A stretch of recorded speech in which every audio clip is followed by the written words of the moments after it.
বাদশা ডাক দিয়ে বলে, শামুল ৪,০০০ মতান্তরে ৪০,০০০ পাদ্রীর সর্দার তুমি থাকবা, এটা কি ধরনের কথা? শামুল ডাক দিয়ে বলে, হুজুর আমার পক্ষে সম্ভব নয়, স্থান ছেড়ে প্রস্থান করা যাওয়া আমার পক্ষে সম্ভব, যাইতে পারবো না হুজুর। শামুল তাহলে কি চাও? বলে, আমি ওই নবীর উপর, ওই নবীর জন্য আমি থেকে যাইতে চাই যেই নবী রাহমাতাল লিল আলামিন হয়ে জমিনে আসবে, যেই নবীর ওসিলায় জমিনটার দাম বেড়ে যাবে। বলে, ওই রাহমাতাল লিল আলামিনের কদম মোবারকে নিজের জায়গাটা করে নেওয়ার জন্য আমি এখানে থেকে যাব। জুড়ে বলেন সুবহানাল্লাহ। এবার বাদশা বলে, তাহলে ওই নবীর সম্পর্কে আমাকে বলো। শামুল পূর্ববর্তী আসমানি কিতাবের মধ্যে যা যা আসছে সবগুলো সবিস্তারে বর্ণনা করতে লাগলেন। বাদশা এক পর্যায়ে চিঠি লিখে দিলেন। বাদশা চিঠির মধ্যে নিজের মনের ভাব প্রকাশ করতে লাগলেন। বাদশা ডাক দিয়ে বলে, ইলা মুহাম্মাদিন সাল্লাল্লাহু তাআলা আলাইহি সাল্লাম ইবনে আব্দুল্লাহ, বলে, এই আব্দুল্লাহর পুত্র নবী মুহাম্মদ সাল্লাল্লাহু তাআলা আলাইহি ওয়াসাল্লাম, আমি বাদশা তুবাই ইবনে হুমায়র ইবনে দারদা বলছি। বলে, ইয়া রাসূলুল্লাহ, আমি জানি আপনি হচ্ছেন খাতামান নবিয়্যিন, আল্লাহ পাকের জমিনে প্রেরিত রাসূল। বলে, আমি বাদশা তুবাই ইবনে হুমায়র আপনার উপর না দেখি ঈমান এনে ফেললাম। জোরে বলেন সুবহানাল্লাহ। আপনাকে আমি দেখি নাই, কিন্তু আপনার উপর আমি ঈমান আনলাম। ইয়া রাসূলুল্লাহ, আমার একটা অনুরোধ, আমি আপনার উম্মত থেকে লাওয়াইনের অন্তর্ভুক্ত হয়েছি, আপনি আসার আগে আপনাকে মেনে নিয়ে উম্মত হয়ে গেলাম। ইয়া রাসূলুল্লাহ, আমার একটা দাবি। বলে, সেই দাবিটা হচ্ছে যে আল্লাহর নবী কিয়ামতের মাঠে আমি বাদশা তুবা যখন বেসাহারা হয়ে যাব, আমার ডানে বামে যখন কেউ থাকবে না, ইয়া রাসূলুল্লাহ ফাশফির ইয়াউমাল কিয়ামা, সেই সময় আপনি আমাকে শাফাআত করবেন। ওয়ালাম তানসিনি, আমি আপনার কাছে একটা দাবি জানাচ্ছি, একটা আরজি জানাচ্ছি, আপনি যেন আমাকে না ভুলেন সেদিন। জোরে বলেন সুবহানাল্লাহ। আমার নবী এখন আসে নাই, নবী আসবে, মক্কাতে আসবে, সেখান থেকে মদিনায় হিজরত হবে, সেটার বর্ণনা হয়েছে অনেক বছর আগে। জোরে বলেন না সুবহানাল্লাহ। সকল ঈদের সেরা ঈদ হলো পবিত্র ঈদে মিলাদুন নবী। সকল ঈদের সেরা ঈদ হলো পবিত্র ঈদে। আরে তুমি ইসলামের ধারকে বাহক, আরে তুমি ইসলামের ধারকে বাহক, আরে তুমি গইলা ইসলামের রবি। সকল ঈদের সেরা ঈদ হলো পবিত্র ঈদে। আরে দয়াল নবীর আগমন হবে দুনিয়া, সারাটা জাহান সাজাইলেন আল্লাহ। ঠিকই না? আমরা সাজসজ্জা করলে একটু ঝিনুক বাতি দিলে বেদাত ফতোয়া দেয় আছে না? তা আল্লাহ আসমানটা বানিয়েছে রাতটাকে সাজানোর জন্য, আলো দেওয়ার জন্য, বান্দাদেরকে চলাফেরা করতে। রাতের বেলায় চাঁদের সৃষ্টি আল্লাহ করলেন, চাঁদ আলো দেই। এখানে আবার তারা দরকার কি? কথা বলেন, তারা দরকার কি? আল্লাহ তারা দিয়ে আবার আলাদা করে আসমানটাকে সাজানোর দরকার কি ছিল? আল্লাহ এলান দিচ্ছে, এটা এই ইমানকে জিজ্ঞেস করো, ইমান নিজে উত্তর দিবে। আমাদের সুন্নিদের এই ইমান আমাদেরকে জানান দিচ্ছে নবী আসবেন বিদায় আল্লাহ আসমানটাকে তারকা রাজি দিয়ে সাজিয়ে ফেলেছে। জোরে বলেন না সুবহানাল্লাহ। আরো জোরে বলেন। তো আশেক বলছে, আরে পশু পাখি মারহাবা জানাই, পশু পাখি মারহাবা জানাই, দেখিতে তোমার নূরের ছবি। সকল ঈদের সেরা ঈদ হলো পবিত্র ঈদে মিলাদুন নবী বলি। সকল ঈদে সেরা ঈদ হলো পবিত্র ঈদে মিলাদ দুইটা ঈদ পেয়েছিলাম এবং সেই আয়াত নাজিলের দিন আমরা দুইটা ঈদেই পালন করেছিলাম। ধরে বলেন না সুবহানাল্লাহ। মওলা ওমর বলছে 1 নম্বর ঈদ সেই দিন ছিল জুমার দিন। সুবহানাল্লাহ। নবীজি বলেছেন শুক্রবার ঈদের দিন, জুমার দিন ঈদের দিন, সেই হিসেবে একটা ঈদ জুমার ঈদ। 2 নম্বর সেই দিনটা ছিল ইয়মে আরাফা। রাসূল বলেছেন ইয়মে আরাফা ঈদের দিন এবং ওই দিনের এত ফজিলত। রাসূলুল্লাহ বলেছেন এই দিনে কোন বান্দা যদি একটা রোজা রাখে তার পূর্বের সমস্ত গুনাহ আল্লাহ মাফ করে দিবে। আরেক বর্ণনার মধ্যে আসছে এই দিন যদি কেউ এই একটা রোজা পালন করতে পারে, থাকতে পারে, রাখতে পারে, তাহলে আল্লাহ পাক তার বিগত বছরের 1 বছরের গুনাহ মাফ করে দিবেন। জোরে বলেন না। তো যাই হোক মুসলমান, মওলা ওমর ডাক দিয়ে বলে ইহুদি তুমি বলেছো একটা ঈদের কথা, কিন্তু ওই আয়াত যেদিন নাযিল হয়েছে সেদিন আমাদের দুটা ঈদ ছিল। একটা ঈদের নাম ছিল ইয়মুল জুমা, আর একটা ঈদের নাম ছিল ইয়মে আরাফা। ও মুফতি আরিফ বিন হাবিব কওমি ঘরানার সমস্ত আলেম ওলামা কান খুলে শোনো, তোমরা যে কোরআন সুন্নাতে দুইটা ঈদ ছাড়া, ঈদুল ফিতর আর আজহা ছাড়া কোন ঈদের অস্তিত্ব পাও না। আমরা সেই সুন্নাহ পড়লে, হাদিস পড়লে, বুখারী পড়লে আমরা আরো অসংখ্য ঈদের কথা পাই। সেখানে জুমার দিনের কথা পাই, সেখানে ইয়মে আরাফার দিনের কথা পাই, সেখানে আমরা ঈদে মিলাদুন নবীর দিনের কথা পাই। তাহলে দলিল আছে না নাই? কথা বলেন আছে না নাই? এবার আসুন এখান থেকে ব্যাখ্যা শুরু। এখন মওলা ওমর বলেছেন শুক্রবার ঈদের দিন ছিল। এখন শুক্রবার ঈদের দিন কেমন হয়েছে জানার দরকার আছে না? সহিহ হাদিস আল্লাহর হাবিব বলেছেন যে এই মুসলমান আমার গোলাম শোনো, ওয়াফাদার গোলাম, আল্লাহ জুমা আমি নবীর আগে সৃষ্টি করেছে, আমাকে প্রেরণ করার আগে সৃষ্টি করেছে। আদমের জামানে জুমার দিন ছিল, প্রত্যেকটা পয়গম্বরদের জামানায় জুমার দিনটা ছিল। জুমার দিন আল্লাহ ইহুদিদেরকে দিলেন, ইহুদিরা জুমার দিন নেই নাই, শনিবার নিয়েছে। নাসারাদেরকে দিলেন, তারা রবিবার নিয়েছে। এখন আল্লাহ আমি নবীকে প্রেরণ করে আমার উম্মতকে সেই জুমার দিনের সন্ধান দিয়ে ফেলেছে। এখন আমরা সেটাকে ঈদ হিসেবে পালন করি। রাসূল আমরা কেন সেটাকে ঈদ হিসেবে মানতে বাধ্য হব? কেন আমরা মানব? আমার ভাইরা, আল্লাহর নবী ডাক দিয়ে বলেন উম্মত, জুমার দিন ঈদের দিন হওয়ার পিছনে একটা কারণ। ওই দিন আল্লাহ আমাদের আদি পিতা আদম সফিউল্লাহকে সৃষ্টি করলেন। সৃষ্টি করার পরে আল্লাহ পাক সুবহানাহু ওয়া তাআলা যেই দিন আদম সফিউল্লাহকে সৃষ্টি করলেন এবং 40টা বছর পরে ওনার দেহের ভিতরে যেই দিনটাতে রূহের সঞ্চার করেছেন এবং যেই দিন ওনার দেহ মোবারক কাজ কাম শুরু করে দিয়েছিল, নড়াচড়া শুরু করে দিয়েছিল, এক কথায় আদম সৃষ্টির দিনটা ছিল ইয়মুল জুমা। জুড়ে বলেন সুবহানাল্লাহ। বলে এই দিন আদম সফিউল্লাহর মিলাদ হয়েছে। ও মুসলমান, জুমার দিন যদি আদম সফিউল্লাহর মিলাদ হওয়ার কারণে, আদম নবীর ফেলাদত হওয়ার কারণে, আদমের সৃষ্টি হওয়ার কারণে যদি সেই দিনটা যদি আমাদের জন্য জুমার দিন হয়ে যায়, তাহলে আল্লাহর নবী তিনি এমন একজন নবী যেই নবীর ওসিলায় আদমের দোয়া কবুল হয়েছে। জুড়ে বলেন না সুবহানাল্লাহ। আমাদের নবী ওই নবী যেই নবীর ওসিলায় আদম সফিউল্লাহ এবং মা হাওয়া আলাইহিস সালাতু ওয়াস সালামের বিয়ে হয়েছে।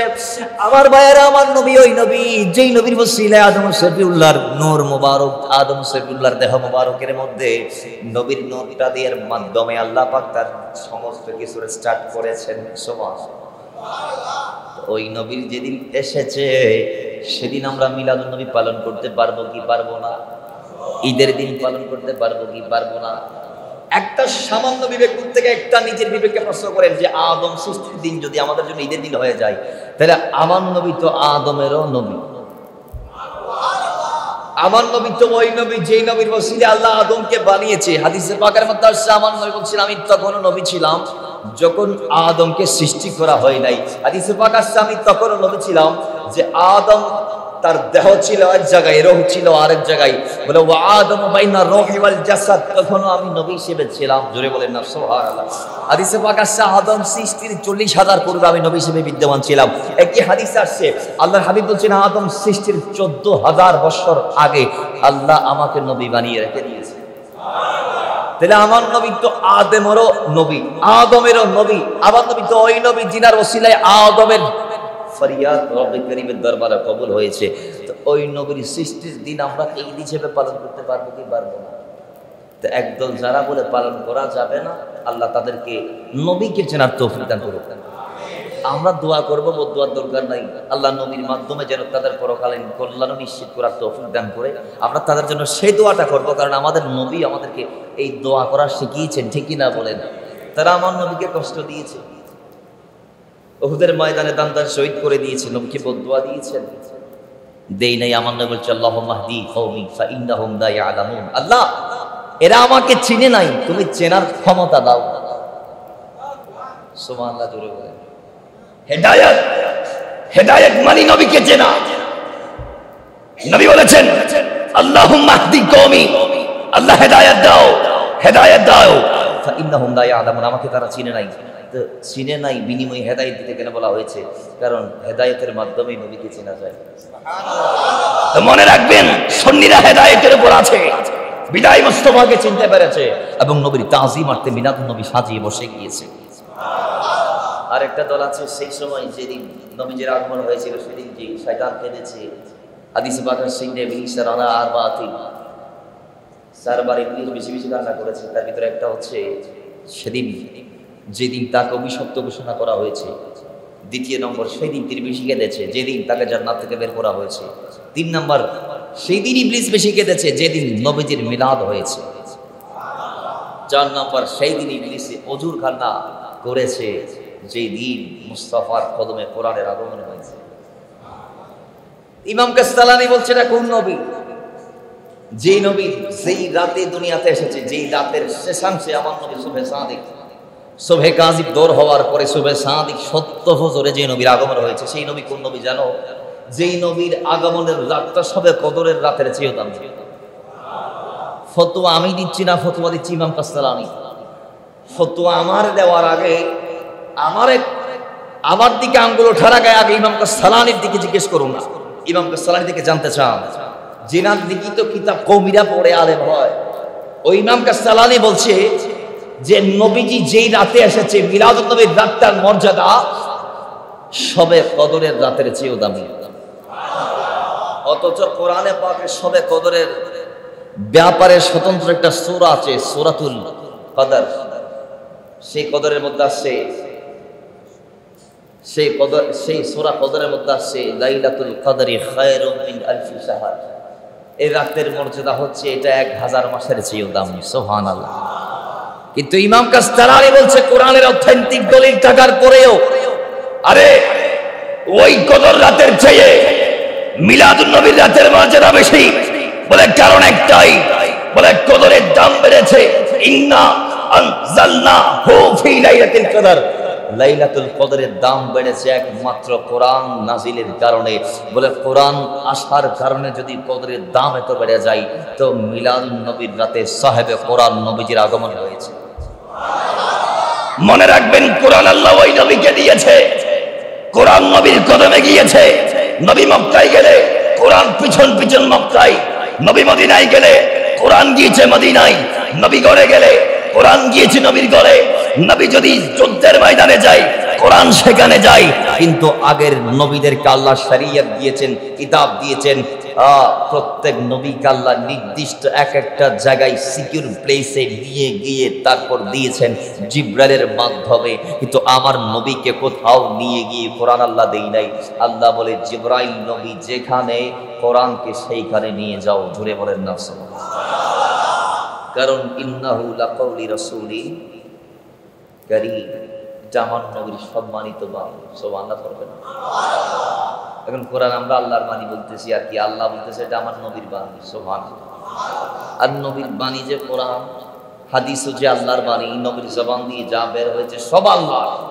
এটার ব্যাখ্যা আবার কোরআন দিয়ে দিয়েছে। এখন অনেকে শিরিক ফতোয়া দিয়ে দিবে, এখানে শিরিকের কোনো কারণ নাই, ক্লু নাই। কারণ কোরআন বলছে মা ইয়ান্তিকু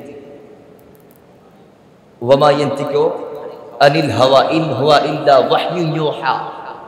নবী যা বলেছেন সব হচ্ছে আল্লাহর কথা, ওহীর মাধ্যমে আল্লাহ নবীর জবান দিয়ে বের করেছেন। আরো জোরে বলেন না সুবহানাল্লাহ। এখানে আর কি কোনো সন্দেহ আছে? কথা বলেন, কোনো সন্দেহ আছে? হ্যাঁ, কোরআন যেটা নবীর জবান দিয়ে বের হয়েছেন সেটা ওহীয়ে মাতলু হয়েছে। হাদিস যেটা নবীর জবান দিয়ে বের হয়েছেন এটাও কালাম আল্লাহর, কিন্তু নবীর জবান দিয়ে বের হয়ে সেটা ওহীয়ে গায়রে মাতলু হাদিস হয়েছে। জোরে বলেন না সুবহানাল্লাহ। আল্লাহ আমাদেরকে বোঝার তৌফিক দান করুন। ইমাম কাসসালানি বলছেন এই নবী যে রাতে এসেছে সেই রাতের মর্যাদা কদরের চেয়ে দামি। বলে আরেকটা কদরের দাম বাড়ার পিছনের কারণ, তানাজ্জালুল মালাইকাতু ওয়ার রূহু ফিহা বিইذনি রাব্বিহিম মিন কুল্লি আমরিন সালাম সালামুন হিয়া হাত্তা মাতলাইল ফাজর। বলে সবে কদরের দাম বাড়ার পিছনের আরেকটা কারণ, সেই রাতে জিবরাইল আমিন, এখানে আল্লাহ ওয়ার রূহ দ্বারা রুহুল আমিন জিবরাইলকে বুঝিয়েছেন। সুবহানাল্লাহ। তানাজ্জালুল মালায়েকা, সমস্ত ফেরেশতারা আসে, ওয়ার রূহ, বিশেষ করে তাদের সর্দার রুহুল আমিন জিবরাইল আসে। তো ফেরেশতাদের আগমনের কারণে কদরের দাম বেড়েছে, এটা দ্বিতীয় বর্ণনা। তো মুসলমান বলুন, জিবরাইলের দাম বেশি না আমার নবীর দাম বেশি? জিবরাইল আমিন আসার কারণে যদি কদরের দাম বাড়ে, তাহলে এই জাতে তো মুস্তাফার আগমন হয়েছে। আরে জিবরাইল যার খাদেম, ও জিবরিল খাদিমুহু আলাইহিস সালাতু ওয়াস সালাম, যিনি একটানা 23 বছরের 24,000 বার মুস্তাফার কদমে এসেছেন, তিনি আমার নবীর খাদেম ও জিবরিল খাদিমুহু আলাইহিস সালাতু ওয়াস সালাম। সেই খাদেম আসার কারণে যদি এত দাম বেড়ে যায় কদর রাতের, তো যেই নবীর খাদেম জিবরাইল এসে এত দামি হয়েছে রাতখানা, সেই জিবরাইলের মালিক মুস্তাফা যে রাতে এসেছে, ইমাম কাসসালানি বলছে ওই ঈদে মিলাদুন নবীর রাত কদরের রাতের চেয়েও দামি। জোরে বলেন না সুবহানাল্লাহ। আল্লাহ আমাদেরকে বোঝার তৌফিক দান করুন। আসুন আমার ভাইয়েরা, কোরআনে পাকের একটি আয়াতে কারিমা তেলাওয়াত করার সুযোগ আমি পেয়েছি, যে আয়াতে আল্লাহ বলছেন, আয়াতের প্রারম্ভটা আমি বলছি। আল্লাহ পাক বলছেন, ওয়াযকুরু নি'মাতাল্লাহি আলাইকুম, স্মরণ করো সেই আল্লাহ পাকের নিয়ামতের কথা, যে নিয়ামত আল্লাহ তোমাদের উপর দিয়েছেন। সুবহানাল্লাহ। কখন দিয়েছেন? ইদ কুনতুম আ'দাআন, যখন তোমরা শত্রু ছিলে, এক আরেকজনের বিরুদ্ধে ছিলে, তখন আল্লাহ তোমাদেরকে ওই নিয়ামতটা দিয়েছেন। এবং সেই নিয়ামতটা দেওয়ার মাধ্যমে আল্লাহ তোমাদেরকে ফাআল্লাফা বাইনা কুলুবিকুম, তোমাদের অন্তরগুলাকে আল্লাহ সুশোভিত করেছেন, কলবগুলাকে মজবুত করেছেন। ফাআসবাহতুম বিনি'মাতিহি ইখওয়ানা, এবং আমার ওই নিয়ামতটার মাধ্যমে আমি তোমাদের অন্তরগুলাতে মহব্বত প্রবেশ করি, বিদ্বেষপূর্ণ কলব, মরা কলব থেকে জিন্দা কলব বানিয়ে এমন মহব্বত দিলাম যে আমার ওই নিয়ামতের দয়া মহব্বতে, ফাআসবাহতুম বিনি'মাতিহি, ওই নিয়ামতের দয়া নিয়ামতে, ওই নিয়ামতের দয়া নিয়ামতে তোমরা ইখওয়ানা, একজন আরেকজনের ভাই হয়ে গেলা। জোরে বলেন না সুবহানাল্লাহ। তাহলে আল্লাহ এখানে একটা নিয়ামতের কথা বলেছেন, দুইবার তাকরার করেছেন সেই নিয়ামতের কথা। একটা ওয়াযকুরু নি'মাতাল্লাহি আলাইকুম, স্মরণ করো আল্লাহর সেই নিয়ামতের কথা। এবং সেই নিয়ামতে সে লাস্টে বলছেন তোমাদের মরা কলবগুলোকে জিন্দা করেছেন। ফাআসবাহতুম বিনি'মাতিহি ইখওয়ানা, আয়াতের মাঝে মাঝে বলছেন ওই নিয়ামতের দেয়া নিয়ামতে। সুবহানাল্লাহ বলবেন না? ওই নিয়ামতের দেয়া নিয়ামতে তোমরা পরস্পর ভাই হয়ে গেলা। সুবহানাল্লাহ। আমার ভাইরা, এখান থেকে আমরা তাফসীর করব আরেকটা আয়াত দিয়ে, তাফসীরুল কোরআন বিল কোরআন। আল্লাহ ওই নিয়ামত কে আমরা জানতে চাই। কোরআন ডাক দিয়ে বলে, লাকাদ মান্নাল্লাহু আলাল মুমিনিনা ইয বা'আতা ফীহিম রাসূলা। জুড়ে বলেন আল্লাহ বলে, ওই নিয়ামত আমার নবী, মুসলমান তোদেরকে আমি যা দিলাম, হাত থেকে মাথা, মাথা থেকে পায়ের পাতা, যা দিলাম সবগুলা নিয়ামত। জমিনটা নিয়ামত দিয়ে ভরপুর করলাম, তোদের বড়িটা নিয়ামত দিয়ে ভরপুর করলাম, তোদের জীবনটা নিয়ামত দিয়ে ভরপুর করে দিলাম। কিন্তু এর ভিতর শ্রেষ্ঠ নিয়ামত আমার নবী। আরো জোরে বলে, শ্রেষ্ঠ নিয়ামতকে আল্লাহ বলছেন নিয়ামতটা হচ্ছে আমার নবী, নিয়ামতটা হচ্ছে আমার নবী। তো কোরআন সূরা আলে ইমরানের 103 নং আয়াত 4 নং পারা 2 নং পৃষ্ঠা সূরা আলে ইমরানের 103 নং আয়াত জানান দিচ্ছে, ওই নবীর দেয়া নিয়ামতে তোমরা শত্রু থেকে বন্ধ হয়েছো, ভাই হয়েছো। জোরে বলেন না সুবহানাল্লাহ।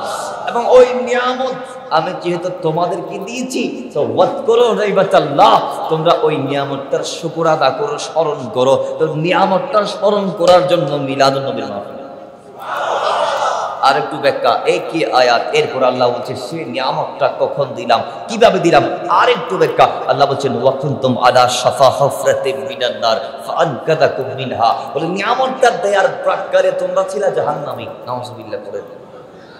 আমরা কি ছিলাম? কথা বলেন, আমরা কি ছিলাম? এখানে অনেকে বলবেন স্যার আপনি আমাদেরকে জাহান্নামী বললেন। অবশ্যই আমি না, কোরআন বলেছে। কি বলেছে?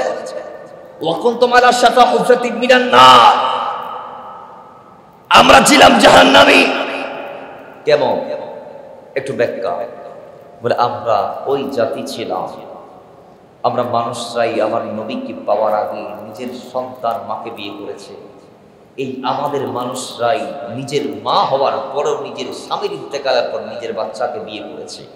এই আমাদের মানুষরাই নিজের ভাই হয়ে বোনকে বিয়ে করেছে, বোন হয়ে ভাইকে বিয়ে করেছে। এই আমাদের মানুষরাই নিজের বাবা হওয়ার পরেও জীবন্ত দাফন দিয়েছে নিজের অবুঝ কন্যা সন্তানকে। আমরা এত নিকৃষ্ট হয়ে গিয়েছিলাম যে মদ, নারী ইত্যাদি ইত্যাদি যত হারাম কাজ আছে সবগুলো আমরা নিত্যদিনের সঙ্গী বানিয়ে নিয়েছিলাম। হালাল থেকে হাজার মাইল দূরে চলে গিয়েছিলাম। পূর্ববর্তী কিতাবের বিধানগুলোকে আমরা ভুলে গিয়েছিলাম বনী ইসরাইলের মতো। তখন আমরা যখন আমাদের হাত দিয়ে বদআমলের মাধ্যমে নিজেকে নিজে জাহান্নামে দিয়ে দিচ্ছি, নিজেকে নিজে জাহান্নামের দিকে ঠেলে দিচ্ছি, কোরআন ওই টাইমে ডাক দিয়ে বলে সেই টাইমে আমি আমার নবীকে পাঠালাম, তো আমার নবী গিয়ে ফানকাদাকুম মিনহা, তোমরা জাহান্নামীগুলোকে জান্নাতি বানিয়ে দিয়েছে। আরো জোরে বলেন না সুবহানাল্লাহ। এই আয়াতের প্রারম্ভ আল্লাহ বলছে, সুতরাং আমার নবী যেহেতু তোমাদেরকে এত নিয়ামত দিয়েছে, ওয়াজকুরু নি'মাতাল্লাহ, তোমরা উম্মত হিসেবে সেই নিয়ামতের শুকর আদা করো, সেই নিয়ামতের স্মরণ করো, সেই নিয়ামতের তাজকিরা করো, সেই নিয়ামতের জিকির করো, সেই নিয়ামতের চর্চা করো, সেই নিয়ামতের বর্ণনা করো। আরেক আয়াতও আল্লাহ বলেছেন, ওয়া আম্মা বিনি'মাতি রাব্বিকা ফাহাদ্দিস, নিয়ামতের বর্ণনা করার জন্য আল্লাহ সূরা দোহার মধ্যে বলে দিয়েছেন। সুতরাং নিয়ামতের চর্চা, নিয়ামতের বহিঃপ্রকাশ, নিয়ামতের তাজকিরা এগুলা করার জন্যই মিলাদুন নবী। জুড়ে বলেন না সুবহানাল্লাহ। এখানে কি বেদাতের কোনো ফতোয়া আছে? কোরআন ডাক দিয়ে বলে 11 পারা 14 পৃষ্ঠা সূরা ইউনূস 58 আয়াত আল্লাহ বলেন, কুল বিফাদলিল্লাহি ওয়া বিরাহমাতিহি ফাবিযালিকা ফালইফরাহু হুয়া খায়রুম মিম্মা ইয়াজমাউন। নবীকে দিয়েছি খুশি হও, নবীকে পেয়েছো ফজল আল্লাহ, নিয়ামত আল্লাহ, রহমত আল্লাহ। আল্লাহ বলেন কুল বিফাদলিল্লাহি ওয়া বিরাহমাতিহি। এই ফজল এবং রহমত দুটা কথা আল্লাহ এখানে বলেছেন। তো ফজল এবং রহমত পেয়ে আল্লাহ বলেছেন ফালইফরাহু, খুশি হও। আল্লাহ ফজল কি, রহমত কি জানতে চাই। আল্লাহ বলে রহমত কি, কোরআনকে জিজ্ঞেস করো, কোরআন উত্তর দিবে মা আরসালনাকা ইল্লা রাহমাতাল লিল আলামিন। আরে রহমত আমার নবী। ফজল কি, কোরআনকে জিজ্ঞেস করো, কোরআন বলে ওয়া কানা ফাদলুল্লাহি আলাইকা আযীমা, ফজল আমার নবী। তো আল্লাহ বলে ওই ফাদলুল্লাহ, নিয়ামতুল্লাহ, রহমতুল্লাহ, যেই নবীর সিফাতি নাম, যেই নবীর শান, ওই নবীকে পেয়ে ফালইফরাহু, খুশি হও, ঈদে মিলাদুন নবী পালন করো। তাহলে এখানে কি কোনো বেদাতের নাম নিয়ে গন্ধ আছে? কথা বলে না আসে নাই। আল্লাহ বুঝার তৌফিক দান করুন। ওই নবী কি পেয়েছি, আমরা খুশি হবই না কেন? কি কি লাভ আমাদের হয়েছে আমি কয়েকটা বর্ণনা দিই, আজকের মাহফিল এন্ড করার চেষ্টা করবো ইনশাআল্লাহ। আসুন, কি লাভ আমাদের হয়েছে। আচ্ছা, নাম্বার 1,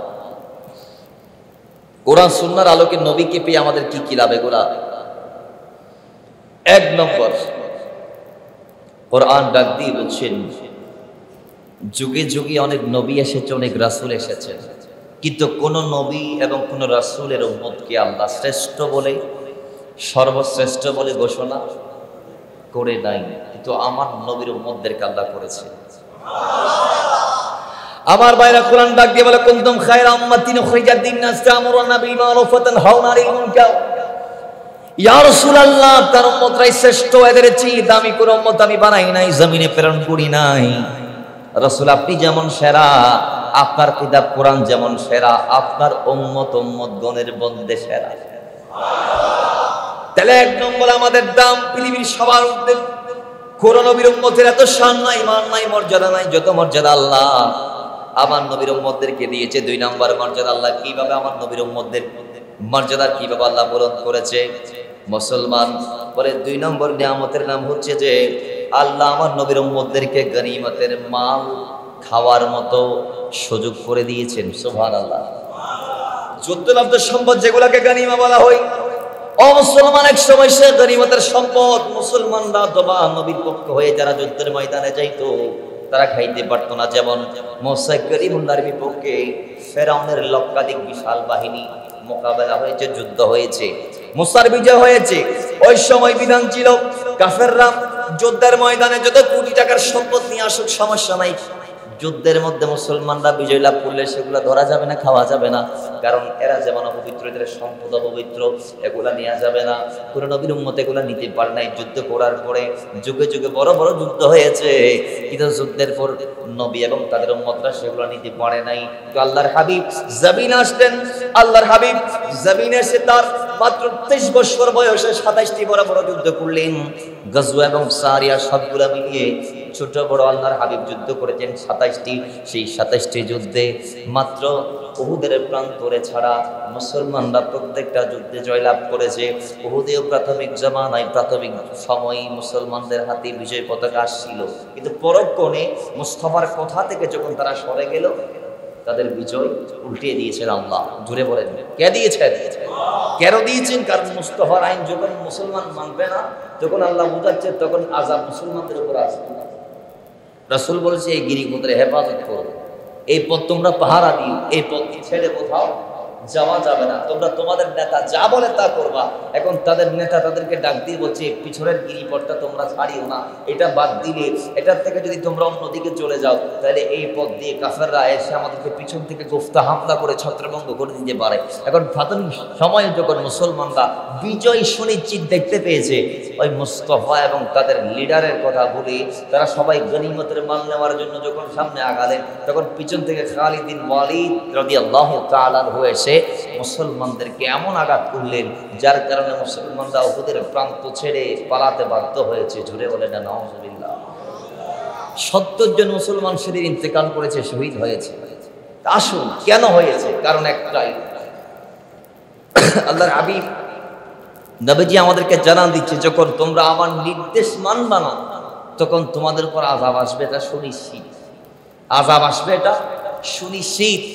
এই জন্য মুসলমান ওই সময় থেকে শুরু করে নবীজির উম্মতদের জন্য গনিমা, যুদ্ধলব্ধ সম্পদ খাওয়ার হুকুম দেয়া হয়েছে। ইতিপূর্বে কোন নবীর উম্মত সে যুদ্ধলব্ধ সম্পদ খাইতে পারে? 3 নাম্বার, আল্লাহ আমার নবীকে জমিনে প্রেরণ করেছেন, আমার নবীর ওসিলায় আল্লাহ আমার নবীর উম্মতদেরকে এমন শ্রেষ্ঠত্বের মালিক বানিয়েছেন যে উম্মতদের জন্য পুরো জমিনটাকে মসজিদ বানিয়ে দেয়া হয়েছে। আর একটু জোরে বলুন। নবীজির বেলাদত শরীফের দিন নবী আসলেন, জমিনে একটা সিজদা দিলেন। কোরআন বলে সূরা শুরার 219 নং আয়াত, ওয়া তাকাল্লুবাকা ফিস সাজিদিন। নবী এসে সিজদা দিলেন, পূর্ববর্তীদের হক আদায় করলেন। সুবহানাল্লাহ। আল্লাহ বলেন, নবীর সিজদা যখন জমিনে পড়ছে বাধা নামক জায়গায়, যেখানে মা আমেনা খাতুনের ঘর ছিল, সেই বাধা নামক জায়গাটা তখন অপবিত্র ছিল। শুধু বাধা না, পুরো পৃথিবীটা অপবিত্র। প্রত্যেক নবীর উম্মত ইবাদতের জন্য একটা ঘর ছিল, এই ঘর ছাড়া কোথাও ইবাদত করা, সিজদা দেওয়া যায় না। কিন্তু আমার নবীজি এসে জমিনে একটা মাত্র সিজদা দিতে দেরি, আল্লাহ বলে পুরো পৃথিবীটাকে পাক করে দিল। তাহলে আমার নবীর উম্মতদেরকে আল্লাহ তার শ্রেষ্ঠত্ব দিয়েছে, যাদের জন্য পুরো পৃথিবীকে মসজিদ বানানো হয়েছে। জোরে বলেন না সুবহানাল্লাহ। আজকে উম্মত মাঠে ঘাটে, পাড়ায় মহল্লায়, রাস্তায়, দোকান পাঠে, নদীর পাড়ে পর্যন্ত নামাজ পড়ে, পাহাড়ের চূড়ায় নামাজ পড়ে। কেমনে? বলে এগুলা হচ্ছে মিলাদুন নবীর কারণে। একটা দল আছে মিলাদুন নবী মানে নাকি তো রাস্তায় নামাজ পড়ে, এটা মানে। আমি বলবো মিলাদুন নবী অস্বীকার করলে তোমার নামাজ সিজদা দেওয়ার অধিকার নাই। ঠিক কিনা বলেন? কারণ মিলাদুন নবীর মাধ্যমে পেয়েছি সালাম। মিলাদুন নবী না হলে আমি আপনি নামাজ পড়ার অধিকার পাইতাম না। শুধু ইবাদতের নির্দিষ্ট কিবলা ছিল, ঘর ছিল, ওইখান ছাড়া আর কোথাও সিজদা দেয়া যাবে? তা আমি বলবো মিলাদুন নবী যিনি অস্বীকার করবে তার জমিনে এসে বলেন না। 4 নাম্বার, আমার নবীর উম্মতের জন্য আল্লাহ পাক যে হুকুম আহকাম দিয়েছেন সেগুলো একদম সহজ করে দিয়েছেন। সুবহানাল্লাহ।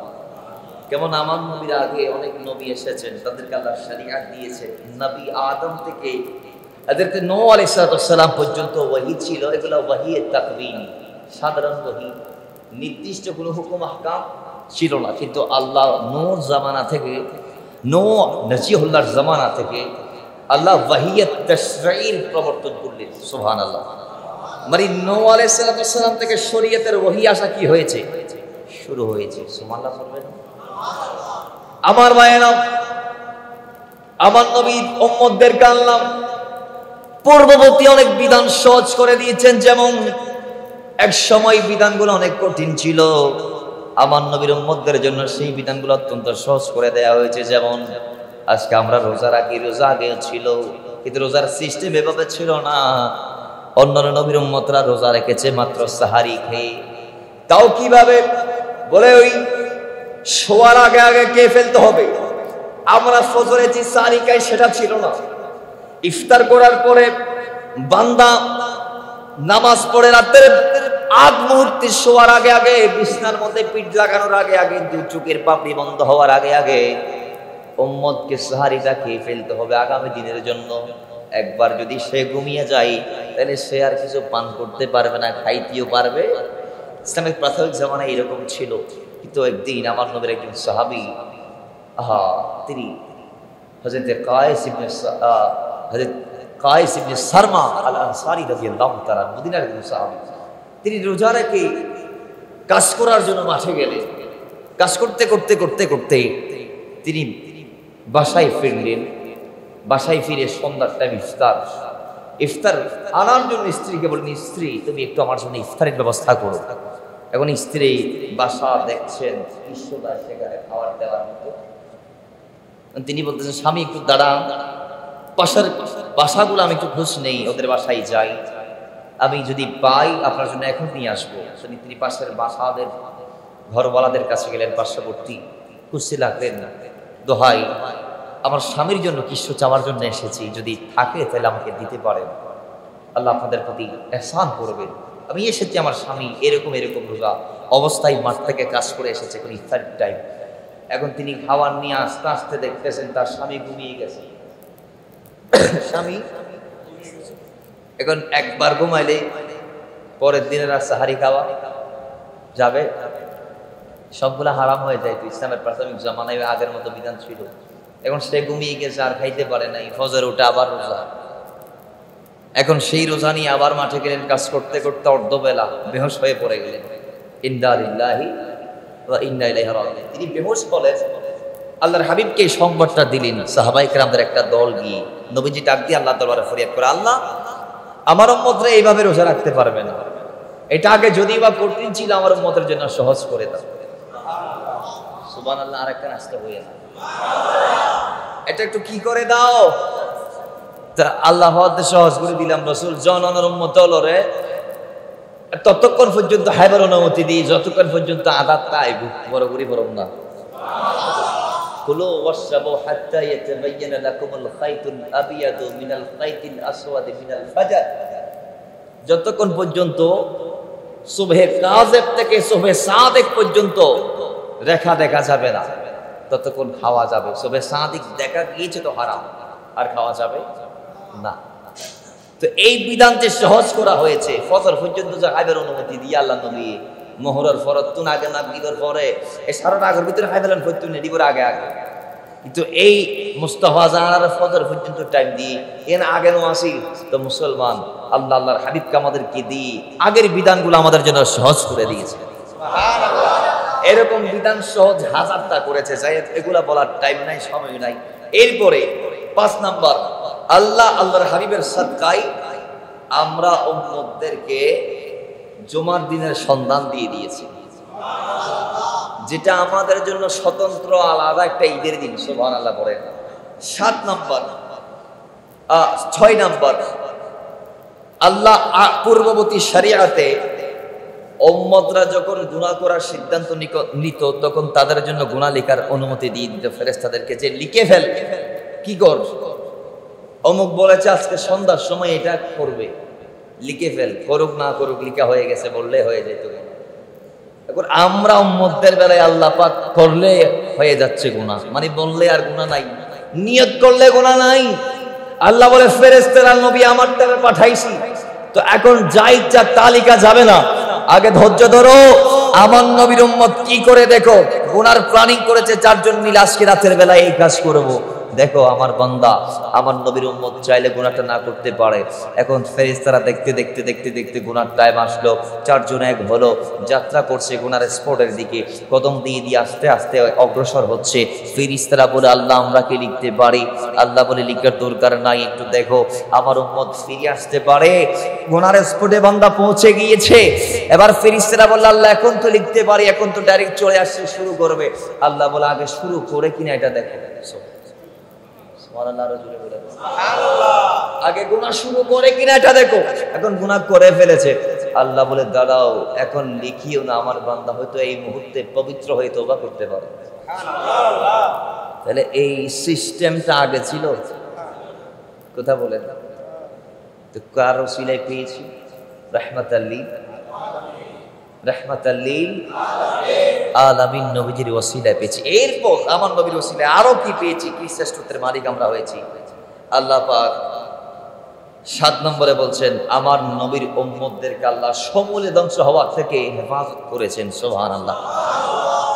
একটা প্রমাণ আমি দিচ্ছি। আজকে মিলাদুন নবীর মাস চলমান, একদল বিরুদ্ধে ফতোয়া দিচ্ছে আর একদল পক্ষে কথা বলছে, আছে না নাই?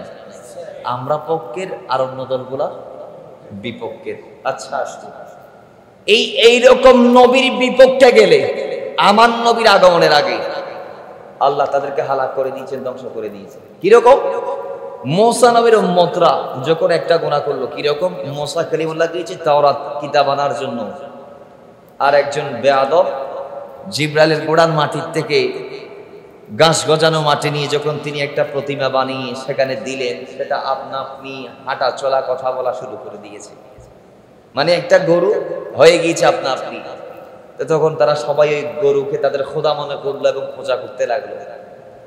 এখন মুসা করিমুল্লাহ তাওরাত নিয়ে এসে দেখে তারা সবাই হালাক হয়েছে, সবাই হালাক হয়েছে, সবাই আল্লাহকে বাদ দিয়ে আরেকজনের পূজা শুরু করেছে। নাউজুবিল্লাহ বলেন মুসলমান। এটা দেখার পরে মুসা করিমুল্লাহ তাওরাত মাথার থেকে ধরে নিক্ষেপ করেছে। নিক্ষেপ করার পর তিনি ডাক দিয়ে বলছেন, এই বেয়াদব, তোদের জন্য আমি তাওরাত কিতাব আনতে তোর পর্বতে গিয়েছি, তোদের মতো নাখালদা নালায়েক তো আল্লাহর জমিনে নাই, তোরা কার পূজা করছিস আল্লাহকে বাদ দিয়ে। মুসা যখন গরম হয়েছে, মাথার চুল ফেটে উপর উঠে গেছে, টুপি ছিদ্র করে কোথায়? চুল ওপরে। এখন তারা বলতেছে এখন আমরা তো না বুঝে অন্যায় করেছি, আমাদের কি মাফ করা যায় না? সুবহানাল্লাহ। মুসা বলে আল্লাহর দরবারে ফরিয়াদ করতে হবে, করলেন মুনিবের দরবারে ফরিয়াদ। আল্লাহ বলে মুসা যাও, তোমার এই উম্মত যারা অন্যায় করেছে, নফসের উপর জুলুম করেছে, ওয়ালা আন্নাহুম ইযলামু আনফুসাহুম, যারা নফসের উপর জুলুম করেছে, আত্মার উপর অত্যাচার করেছে, তাদেরকে নির্দিষ্ট একটা দিন একটা জায়গায় নিয়ে যাও, বলে তাদের প্রত্যেকের হাতে একটা একটা তরবারি দাও, এবং সেই তরবারি দিয়ে তাদেরকে একজন আরেকজনকে কতল করার নির্দেশ আমি দিলাম। বাবা ছেলে নানা নাতি সবাই মিলে একটা জায়গায় একত্রিত হলো। আল্লাহ বলে সূর্যটা অস্ত করে দাও, জিব্রাইলকে নির্দেশ দিলেন। এখন দিনের বেলায় সূর্যের আলো আর নাই, পুরো দিনটা অন্ধকার হয়ে গিয়েছে। এবার আল্লাহ নির্দেশ দিলেন, এই বাবারা তোমরা ছেলেদেরকে মারো, এই সন্তান তোমরা তোমাদের বাবাদেরকে কতল করো। জুড়ে বলেন নাউজুবিল্লাহ। গুনাহ করেছে আল্লাহ সকলে নষ্ট করে দিয়েছেন, ধ্বংস করে দিয়েছেন সবাইকে। হযরত লূত আলাইহিস সালামের উম্মতরা গুনাহ করেছে, আল্লাহ তাদেরকে সমূলে ধ্বংস করে দিয়েছেন, সবাইকে জিব্রাইলের মাধ্যমে উল্টিয়ে দিয়েছেন। জমিনটা তাদের উপর কি করে দিয়েছেন? উল্টিয়ে দিয়েছেন। এবং তাদেরকে ওই যেখানে আমরা দেখছি এমন একটা সাগর হয়েছে যেটাকে অমৃত সাগর বলা হয়। কি অমৃত? যে সাগরের পানি এত পরিমাণ লবণাক্ত যেখানে মানুষ ডুবতে চাইলেও ডুবে না, সেটার মাঝামাঝি এরকম পরিমাণ নিদর্শন হিসেবে আল্লাহ রেখে দিয়েছে। সেই নদীটা হয়েছে মূলত ওই লূত আলাইহিস সালামের উম্মতদেরকে ধ্বংস করার পর থেকে। আসুন, ওই নবীর উম্মতদেরকে আল্লাহ সবাইকে সমূলে ধ্বংস করেছেন। কারণ কি? কারণ তারা তাদের নবীর আইনের বিরুদ্ধে গিয়েছে। জোরে বলেন না নাউজুবিল্লাহ। এখন আমার নবীর দামি নাকি লূত আলাইহিস সালাম দামি? কথা বলতে হবে, কে দামি? লূত নবীর বিরুদ্ধে যদি কেউ বলল, আল্লাহ যদি তাকে ছাড় না দেয়, তাহলে আমার নবীর বিরুদ্ধে উম্মত হয়ে আজকে রাসূল ডাক দিয়ে বলছেন, ইন্না বানি ইসরাঈলা তাফাররাকাত আলা 72 মিল্লাহ সাতাফতারিক উম্মতি আলা 73 মিল্লাহ কুল্লুহুম ফিন্নার ইল্লা মিল্লাতান ওয়াহিদা ক্বালু মান হিয়া ইয়া রাসূলুল্লাহ ক্বালা মা আনা আলাইহি ওয়া আসহাবি। আমার ভাইরা, রাসূল ডাক দিয়ে বলছেন আমার উম্মত 73 দল হবে, এক দল নবীর পক্ষে থাকবে, 72 দল যাবে নবীর বিপক্ষে। তো নবীর বিপক্ষে যে 72 দলেরা চলে গিয়েছে তারা তো ধ্বংস হওয়ার কথা। আজকে নবীকে তারা তাদের মতো বলার পরও কিভাবে জমিনে নিঃশ্বাস দিচ্ছে ফালাচ্ছে আবার নিচ্ছে। যদি প্রশ্ন করেন, কোরআন উত্তর দিচ্ছে মা কানা আল্লাহু লিউআযিবাহুম ওয়া আনতা ফীহিম। তারা বেঁচে আছে তাও আমার নবীর কারণে। তারা বেঁচে আছে তাও কার কারণে? কারণ নবী আছে বিদায় আযাব দিচ্ছি না, নবীর ওসিলায় তাদেরকে বাঁচিয়ে রেখেছি। তো মুসলমান কোরআন ডাক দিয়ে বলে আমার নবীর ওসিলায় আল্লাহ উম্মতদেরকে সকলে ধ্বংস হওয়া থেকে হেফাজত করেছেন। 8 নাম্বার, নবীজি এলান দিচ্ছেন আমার উম্মত কখনো গুমরাহির উপর এক হবে না। সুবহানাল্লাহ। যেমন দেখেন ওয়াহাবিরা মাহফিল করে কি করে না, তারা মঞ্চটা কি প্যান্ডেলটা কি লালদিঘির মাঠে জামাত ইসলামের অনেক বড় বক্তা দেলোয়ার হোসেন সাইদি, যিনি মারা গেছেন কিছুদিন আগে, উনি যুগে যুগে তো বেয়াদবি করেছেন, ঠিক কি ঠিক না? ওই ব্যক্তিটা এখানে এসে যতবারই বেয়াদবিমূলক কথাবার্তা বলেছে ততবারই আমার নবীর গোলামদের ভিতর কেউ না কেউ, ও গাজী দিনী মিলাত ইমাম শেরে বাঙ্গালা অথবা অন্য কোনো আম পাবলিক দাঁড়িয়ে ডিরেক্ট ওপেন প্রতিবাদ করেছেন, ঠিক কিনা বলেন? ইমাম শেরে বাঙ্গালা তো ডাইরেক্ট ওদের জামাত ইসলামের প্রতিষ্ঠাতা যিনি ছিলেন আবুল আলা মওদুদী, ওনাকে লালদিঘির ময়দানে বলতেছেন আপনি যেটা বললেন এটার দলিল কি? বলে দলিল দেওয়ার জন্য আমাকে পাকিস্তান থেকে কি দাম আনতে হবে? আমি এলম পাকিস্তানে রেখে এসেছি। তো গাজী দিনী মিল্লাত ইমাম শেরে বাঙ্গালা তিনি আগে বলেছেন যে আর একটা শব্দ আপনি উচ্চারণ করবেন না, আপনার এলম যেহেতু পাকিস্তানে আপনি বক্তব্য পাকিস্তানে গিয়ে দিবেন, এখানে নয়। জোরে বলেন না সব। এইভাবে দেখতে পাচ্ছেন আল্লাহর হাবিব বলেছেন আমার উম্মত তখন গুমরাহির উপর এক হবে। এটা মুসলিম শরীফের হাদিস। এটার প্রমাণ যুগে যুগে আমরা পেয়েছি। সমস্ত কওমিরা সবাই মিলে যখন নারের সালাতের বিরুদ্ধে এক হয়ে যায় তখন দেখা যায় সেই একই মঞ্চে কোন একজন সুন্নি নারের সালাতের পক্ষে বিদ্রোহ করে জানান দেয় নবীর উম্মত সবাই মিলে কখনো গুমরাহির উপর এক হতে পারে না। জুড়ে বলেন না সুবহানাল্লাহ। এরপর 9 নাম্বার হচ্ছে আল্লাহ পাক আমার নবীর উম্মতদেরকে অন্যান্য নবীর উম্মতদের রাজ সাক্ষী বানিয়েছেন। সুবহানাল্লাহ। এটা মুসলিম শরীফের হাদিসে আসছে। 10 নাম্বার, আল্লাহ পাক সুবহানাহু ওয়া তাআলা আমার নবীর উম্মতের নামাজের কাতারকে ফেরেশতাদের কাতারের সঙ্গে তুলনা করেছেন। শুধু এই 10টা শ্রেষ্ঠত্ব নয়, আল্লাহর হাবিবকে আমাদেরকে দিয়ে আমাদের যত নিয়ামত আছে, খাজায়েন আছে, ফাদাল আল্লাহর পক্ষ থেকে যা এসেছে সবগুলো আল্লাহ এই নবীর ওসিলে আমাদেরকে দিয়েছেন। আপনি নামাজ থেকে শুরু করে আল্লাহর জমিনের শ্রেষ্ঠ ইবাদত থেকে শুরু করে একদম শেষ ইবাদত পর্যন্ত নিকৃষ্ট একদম ছোট ইবাদত, এই তিন ছোট আর নাই, একদম আদনা ইবাদত আলা থেকে সব ইবাদত কিন্তু আল্লাহ আমাদেরকে এই নবীর ওসিলায় দিয়েছে। দুনিয়াতে আসবো, ইবাদত আমল যা করার করলাম, জমিন থেকে বিদায় নিব, বিদায় নেওয়ার পরও আমাকে ওই নবীর দামানা চাইতে হবে। মনে রাখবেন ওয়ালা মিল্লাতে রাসূলিল্লাহ বলে ওই নবীর মিল্লাতে আমাকে আপনাকে রাখা হবে। সে কবরে ওই নবীর ব্যাপারে প্রশ্ন করা হবে মা কুনতা তাকুলু ফি হাক্কি হাযা রাজুল, অথবা মা কুনতা তাকুলু ফি হাযা রাজুলি মুহাম্মদ সাল্লাল্লাহু আলাইহি ওয়াসাল্লাম আল্লাযী বুইসা ফীকুম। বুখারীর বর্ণনা তো আসছে এই হাদিস কালা। তো সেই কবরেও আমার নবীর কথা আসবে, কবরে নয় হাসরেও তো আমার নবীর কথা আছে। বুখারীতে আসছে যে সবাই যখন বেসাহারা হয়ে দিক বেদিক প্রান্ত থেকে প্রান্তরে ছোটে, কোনো শাফাআতকারী পাবে না, তখন উম্মতদেরকে বাঁচানোর জন্য নবী বলবে শাফাআতি লিআহলিল কাবায়রি বিন উম্মতি, এই নিয়ামত আল্লাহ আমাকে দিয়েছে, আসো আজকে আমার কাছে আসো, আমি 2 হাত বাড়িয়ে দিয়েছি তোমাদেরকে বাঁচিয়ে নিয়ে আসার জন্য। এমনও আসছে হাদিসে পাকে জীবনে একবার পড়েছে নবীর উপর দরুদ, কয়বার? আল্লাহর হাবিব তাকে জাহান্নামে নিয়ে যাচ্ছে, ওই সময় গিয়ে জান্নাতি বানিয়ে দিয়েছে।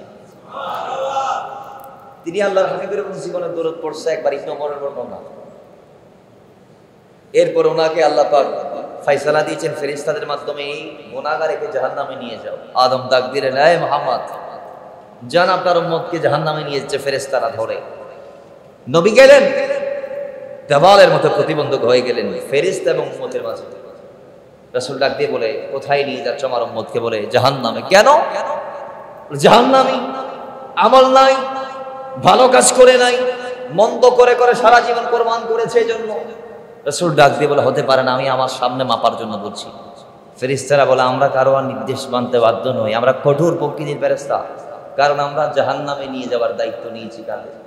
আমরা খুব কঠোর প্রকৃতির ফেরেশতা, আমরা নির্দেশ মানতে বাধ্য নয়।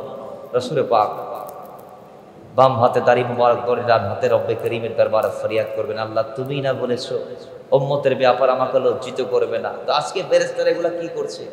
আল্লাহ বলে, ফেরেশতারা আতিয়ু মুহাম্মদ, তোমরা আমার নবীর গোলাম হয়ে যাও, নবী যা বলে তাই করো। জোরে বলেন না সুবহানাল্লাহ। ফেরেশতারা বললেন, রাসূল আমাদের ভুল হয়েছে, আপনি কি চাচ্ছেন? বলে, আমি আমার মাপতে চাচ্ছি। মাপাতে হবে। নিয়ে গেলেন, সওয়াব এক পাল্লাই, গুনাহ এক পাল্লাই, মাপা হবে। সেখানে তো আল্লাহ আবার আমাদের মতো আমাদের দেশে ওয়াহাবিরা সংখ্যা নির্ণয় করে ফজর আসর মাগরিব এশা, ফজর আসর মাগরিব এশা, ফজর যোহর আসর মাগরিব এশা, কয় ওয়াক্ত কয় রাকাত, কয়টা সিজদা, আল্লাহ কিন্তু এগুলো মাপবে না।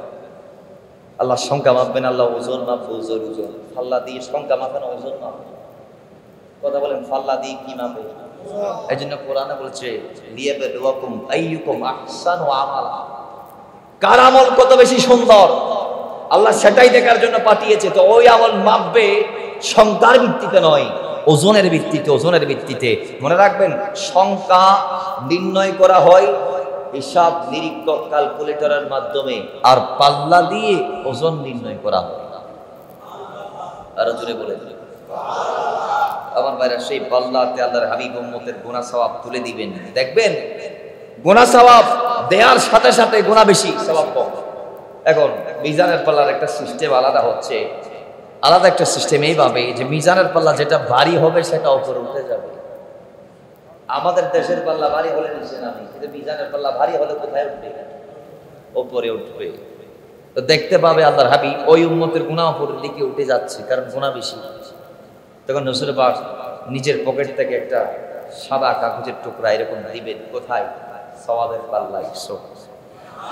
আমার ভাইয়েরা, আল্লাহ নবী সওয়াবের পাল্লার মধ্যে কাগজের টুকরা দিতে দেরি, আল্লাহ নবী ওই উম্মতের সওয়াবের পাল্লাটা একদম ভারী হয়ে উপরে উঠে যাবে। এবার একজন আহ্বানকারী আহ্বান করবেন, এ ফেরেশতারা ওনাকে জান্নাতের মধ্যে নিয়ে যাও। আল্লাহ পাক ওনাকে জান্নাতি বলে ঘোষণা দিয়েছেন, তোমরা তাকে জান্নাতি পোশাক পরাও, দোলার মতো সাজিয়ে দোলা বানিয়ে জান্নাতের দিকে নিয়ে যাও। নিয়ে যাচ্ছে মাঝপথে ওই ব্যক্তি বলবে, হুজুর এই ফেরেশতারা আপনারা থামুন, আমি একটু করে ওই ব্যক্তির সাথে কথা বলতে চাই যেই ব্যক্তি আমাকে জাহান্নামে থেকে জান্নাতি বানালো, ওই ব্যক্তির সাথে আমি একটু কথা বলবো, আমাকে একটু সময় দিন। এবার আল্লাহ নবীর এই গোলামকে ফেরেশতারা সুযোগ করে দিবে। আল্লাহ নবীর সামনে আবার সেই বান্দা যাবে, সেই উম্মতটা যাবে। যাওয়ার পর ডাক দিয়ে বলো, হুজুর আপনি কে কোত্থেকে আসছেন আমি জানি না, কিন্তু আপনি যে আজকে আমাকে সে বাছাই নিলেন, আমি জানতে চাই আপনি কে। সুবহানাল্লাহ। এবং কি দিয়ে বাঁচালেন? আপনি কে এবং কি দিয়ে বাঁচালেন? তখন নবীজি চেহারা মুবারক ঘুরিয়ে তার দিকে মুখ করে বলবেন, উম্মত আমি তোমার ওই নবী যেই নবীর উপর তুমি জমিনে হায়াতে জিন্দেগিতে একবার দরুদ পাঠ করেছো, সেই একবার তোমার পাঠকৃত দরুদ আজকে তোমাকে জান্নাতি বানিয়ে দিয়েছে। আর একটু জোরে বলেন না সুবহানাল্লাহ। মুসলমান একবার দরুদ পাঠ করলে সে যদি জান্নাতি হতে পারে, আমার নবীর উম্মত আমরা যারা আছি, আমরা দৈনিক কয়বার দরুদ পাঠ করছি? আমাদের জন্য কি যা অপেক্ষা করছে আল্লাহ জানে, আল্লাহ নবী জানে। জোরে বলেন না সুবহানাল্লাহ। আমরা যারা মিলাদুন নবী পালন করছি, আব্দুল্লাহ কাদিস দেহলভী আলাইহির রাহমাহ বলছেন, এই মিলাদুন নবীর পক্ষের লোক। বুখারীর বর্ণনা, আব্বাস রাদিয়াল্লাহু তাআলা বলছেন, আমি নিজের চোখেই দেখেছি আমার ভাই আবুল আহাবকে, যে তিনি ইন্তেকালের একটা বছর পরে তাকে আমি স্বপ্নে দেখলাম তিনি আমাকে তার অবস্থা বর্ণনা করছে। আমি জানতে চাওয়ার পর আমি যখন বললাম, কবরে গেলা নবীরে আমার নাম এনে, এখন কি তোমার অবস্থাটা আমার বর্ণনা করো, কেমন লাগতেছে? বলে, মায়ের পর মায়ের শেষ নাই, মায়ের অশান্তি শেষ নাই, মায়ের আর মায়ের। কিন্তু প্রত্যেক সপ্তাহে মিলাদুন নবীর দিন আমার শান্তি চলে আসে। মিলাদুন নবীর দিন আমার কি আসে? কেমনে? বলে পুরো সপ্তাহ মাইট দিলেও মিলাদুন নবীর দিন সকালবেলা ওই যে আমার বাদী সোয়াইবা আমাকে সোমবার সকালে আমার ভাতিজা মুহাম্মদ আরবি সাল্লাল্লাহু আলাইহি ইসলামের আওয়ারি সোমবারটা আমি আবুল হাতকে যখন দিয়েছিল চাচা হিসেবে, আমি অত্যন্ত খুশি হয়েছিলাম এবং সেই খুশির ঝাড় তথা প্রকাশ করতে গিয়ে আমি এই আঙ্গুল দিয়ে ইশারা করে আমার দাসীকে মুক্ত করে দিয়েছিলাম। নবী এসেছে খবর আমি পেয়েছি, বাস খুশি হয়েছি, দাসীকে মুক্ত করে দিয়েছি সুসংবাদ দেওয়ার কারণে। বলে এটা আল্লাহর বড় পছন্দ হয়েছে, বিদায় আল্লাহ সুবহানাহু ওয়া তাআলা সেই দিন আমার এই আঙ্গুল থেকে দুধের চেয়ে মিষ্টি, মধুর চেয়ে মিষ্টি, দুধের চেয়ে সাদা এক ধরনের পানীয় নির্গত করে যেটা আমি পান করি এবং তৃপ্তি পাই, মজা পাই। জুড়ে বলেন না সুবহানাল্লাহ, আরো জুড়ে বলেন না সুবহানাল্লাহ। তো আব্দুল্লাহ মুহাদ্দিস আল-দাহদাবী রাহিমাহুল্লাহ বলছেন, একজন কট্টর কাফের যার বিরুদ্ধে কোরআনে পাকে সূরা নাজিল হয়েছে, সেই যদি মিলাদুন নবীকে সম্মান করে একটু খুশি হওয়ার পরেও কাফের হয়ে যদি এত শান্তি পায়, সালামতে থাকে, তেনার জন্য যদি একটা দিন আল্লাহ পাক অন্য ধরনের অনুভূতির ব্যবস্থা করে, তাহলে আমরা তো কাফের না মুনাফিকুন, আমরা তো ঈমানদার।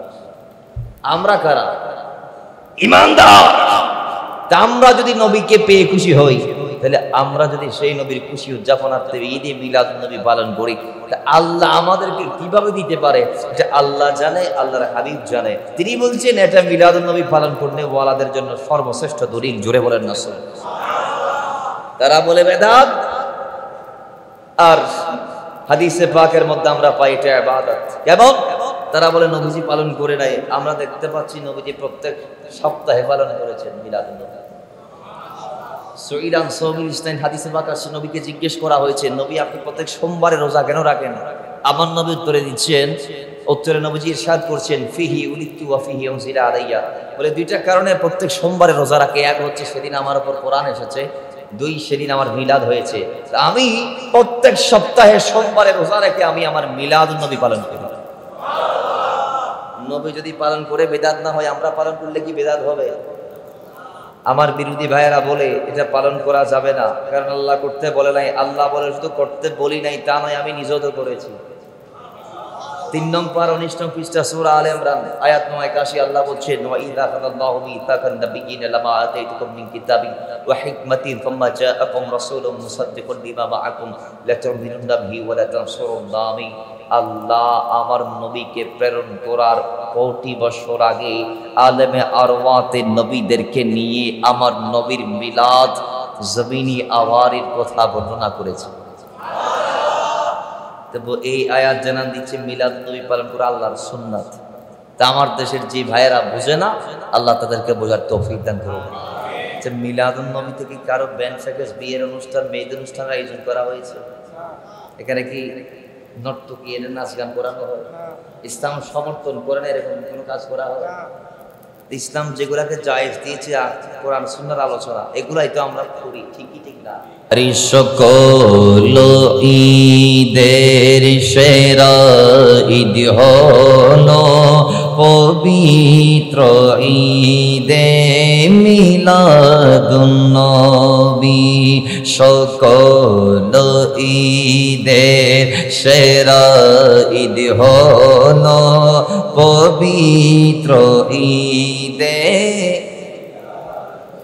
আরে তুমি ইসলামের ধারকে বাহক, আরে তুমি ইসলামের ধারকে বাহক, আরে তুমি গইলা ইসলামের রবি। সকল ঈদের সেরা ঈদ হলো পবিত্র ঈদে। আরে দয়াল নবীর আগমন হবে দুনিয়া, সারাটা জাহান সাজাইলেন আল্লাহ। ঠিকই না? আমরা সাজসজ্জা করলে একটু ঝিনুক বাতি দিলে বেদাত বেদাত ফতোয়া দেয় আছে না? আল্লাহ আসমানটা বানিয়েছে রাতটাকে সাজানোর জন্য, আলো দেওয়ার জন্য, বান্দাদেরকে চলাফেরা করতে রাতের বেলায় চাঁদের সৃষ্টি আল্লাহ করলেন। চাঁদ আলো দেই, এখানে আবার তারার দরকার কি? কথা বলেন, তারা দরকার কি? আল্লাহ তারা দিয়ে আবার আলাদা করে আসমানটাকে সাজানোর দরকার কি ছিল? আল্লাহ এলান দিচ্ছে, এটা এই ইমানকে জিজ্ঞেস করো, ইমান নিজে উত্তর দিবে। আমাদের সুন্নিদের এই ইমান আমাদেরকে জানান দিচ্ছে নবী আসবেন বিদায় আল্লাহ আসমানটাকে তারকা রাজি দিয়ে সাজিয়ে ফেলেছে। জোরে বলেন না, আরো জোরে বলেন।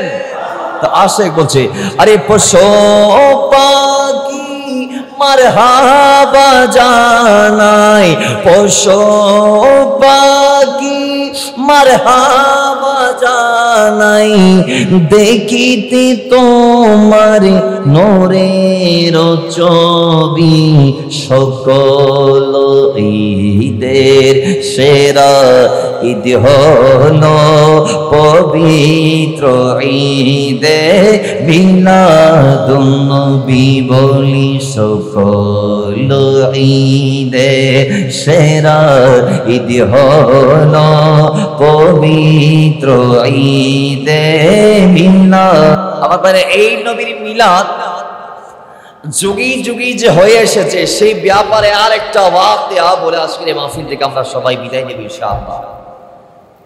দেখুন, আমার নবীকে দুনিয়াতে প্রেরণ করার বহু বছর আগে আল্লাহ পাক সুবহানাহু ওয়া তাআলার এই জমিনে অনেক বড় বড় রাজারা পর্যন্ত নবীর উপর কলমা পড়ে মুসলমান হয়ে নবীর দ্বীনকে সত্য হিসেবে মেনে নিয়ে নবীর স্মরণ করেছেন, মিলাদুন নবীর তাসকারা করেছেন। এই ঘটনাটি এই হাদিসটি করেছেন আল্লামা ইউসুফ ইবনে ফানি আলাইহির রাহমাত। তিনি তার কিতাব হুজ্জাতুল্লাহিল আলামিন ফি মুজিজাতিস সাইয়্যিদুল মুরসালিন কিতাবের প্রথম খণ্ডে করেছেন যে ইয়ামেনের একজন বাদশা ছিল, বাদশা তুব্বা ইবনে হুমায়র ইবনে দারদা। অনেকে বলেছেন তুব্বা হিমিয়ারি, কথা বলেন তুব্বা হিমিয়ারি। যাই হোক, এত বিশাল শক্তিধর রাজ্যের বাদশা তিনি ছিলেন। তিনার আওতাধীন লক্ষ লক্ষ সৈন্য তার পিছনে পিছনে থাকতো। জোরে বলেন না সুবহানাল্লাহ।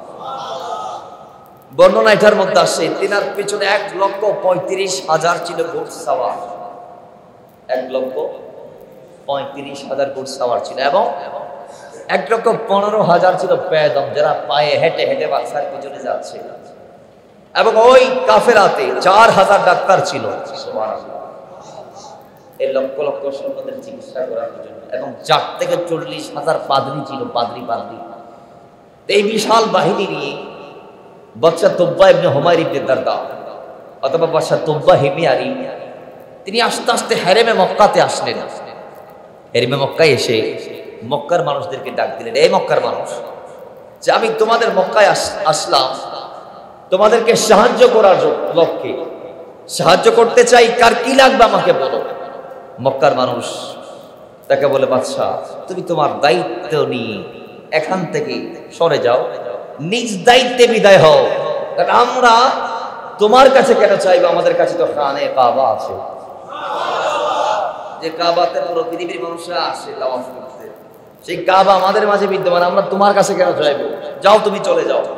তখন বাদশা তুব্বা ইবনে হুমায়র ইবনে দারদা তিনি অত্যন্ত রাগান্বিত হলেন। রাতের বেলায় তিনি তার মন্ত্রী পরিষদের যারা যারা ছিল সবাইকে নিয়ে একটা মিটিং করলেন, বসলেন, ডাক দিলেন তাদেরকে, বলে মক্কার মানুষ আমার কদর করে নেন, আমার প্রস্তাবকে প্রত্যাখ্যান করেছে, কারণ কি জানতে চাই। তখন তার মন্ত্রী পরিষদের যারা উপযুক্ত শ্রেণীমহল ছিল তারা উত্তর দিচ্ছে, হুজুর তাদের কাছে খানে কাবা থাকতে তারা আরেকজনের কাছে কেন হাত পাতবে? সুবহানাল্লাহ পড়ে। তো বলে এই কারণ একটা, বলে এই একটা কারণ, বলে কাবার জন্য, বলে হ্যাঁ কাবার জন্য। বলে ঠিক আছে, তাহলে আপনারা চলে যান। চলে গেছে। উনি রাতের বেলা সিদ্ধান্ত নিয়ে ফেলেছে যে আগামীকাল সকাল হতে না হতে খানে কাবা আমি ভেঙে ফেলবো। কাল সকাল হতে না হতে খানে কাবা আমি কি করবো? ভেঙে ফেলবো। আমার ভাইয়েরা, কাবা ভাঙার সিদ্ধান্ত নিতে দেরি, রক্তের ভূমি সাথে সাথে শুরু। তার মুখ দিয়ে, কান দিয়ে, নাক দিয়ে অনবরত রক্তের ভূমি, রক্তের কুলি, রক্তের চিটা বেয়ে বেয়ে পড়তেছে। রাতের বেলা তিনি সবাইকে আবার ডাক দিলেন, আমার অবস্থা খারাপ। এখন তার ডাক্তার মহলের ভিতর যে 4000 ডাক্তার ছিল, একযোগে সবাই সে নিজ নিজ যার যার মতো ট্রিটমেন্ট করেছে, দেখে রোগ ভালো হয় না। সব ডাক্তারের চিকিৎসা শেষ, সব ডাক্তার নিজস্ব সেবা প্রদান করার পর একজন পাদ্রী আসলেন। তিনি ডাক দিয়ে বলে বাদশাহ, আমি আপনার সাথে পার্সোনাল কথা বলবো। সবাইকে বের হয়ে যাইতে বলেন, আমি মানুষের সামনে আপনার সাথে কথা বলতে চাই না, পার্সোনাল কথা বলবো। সবাইকে বের করে দিলেন।